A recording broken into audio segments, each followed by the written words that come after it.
Oui-start.com, votre nouveau magazine d'information, aujourd'hui spécial immobilier avec notre expert Laurent Bazorovic. Bonjour. Bonjour Jérémy. Alors aujourd'hui on va parler des droits ou pas d'être propriétaire.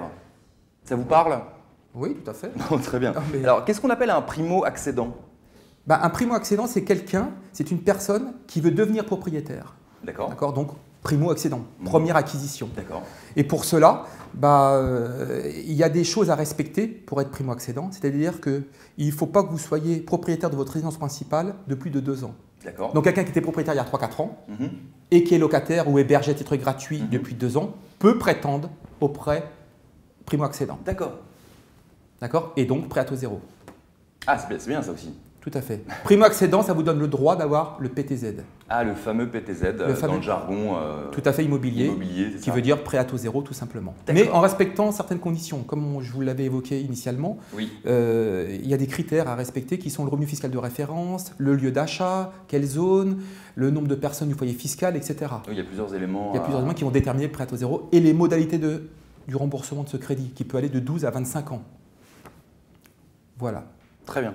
Est-ce que tout le monde, ou est-ce que finalement il y a des conditions rédhibitoires pour l'acceptation d'un dossier? Est-ce que si je suis au chômage, je peux avoir un prêt pour acheter un appartement? Non, ça sera très très difficile. Surtout oui, à ce jour, très très difficile. C'est difficile mais pas impossible? Je dirais c'est impossible. À ce jour, alors, je dirais… si jamais vous êtes au chômage et que vous avez réussi à avoir un prêt pour… Contactez-nous sur le www.oui-start.com. Non, je pense qu'il y a des règles. Le banquier vous prête de l'argent, veut un minimum de sécurité. Je vais vous donner un exemple. Quelqu'un qui travaille dans le privé, qui est salarié, par exemple, il faut déjà un CDI. Oui. Période d'essai terminée, déjà. Quelqu'un qui est entrepreneur ou profession libérale, là, il faut minimum 3 ans de bilan pour faire la moyenne de ses revenus sur 3 ans. Vous voyez, pour voir déjà que le banquier vous donne une première approche. D'accord. Donc, alors, au chômage, vous imaginez ce que ça peut faire. Donc, non. À ce jour, je n'ai jamais passé de dossier avec des personnes au chômage. Alors, attention, j'ouvre une parenthèse. Peut-être le monsieur peut être salarié, madame au chômage, ça n'empêche pas. Oui. On peut travailler sur le dossier. D'accord. Ou avoir un apport personnel conséquent. C'est ça. Et bien sûr, il y a plusieurs vases communicantes, d'accord, de paramètres à respecter. Mais on calculera le taux d'endettement. Et le taux d'endettement, c'est 33-34% hors assurance. D'accord, effectivement. Ouais. Mais encore une fois, je rouvre une parenthèse, 33-34%, c'est un taux qui ne veut pas forcément dire grand-chose. Je vais prendre un exemple. Quelqu'un qui gagne 10 000 euros par mois, qui soit un taux d'endettement de 40%, ça ne me gêne pas plus que ça. Le reste à vivre est important. Par contre, quelqu'un qui est au SMIC, qui touche 1 200 euros, qui est toute seule, qui a 30% d'endettement, ça peut être dérangeant et gênant.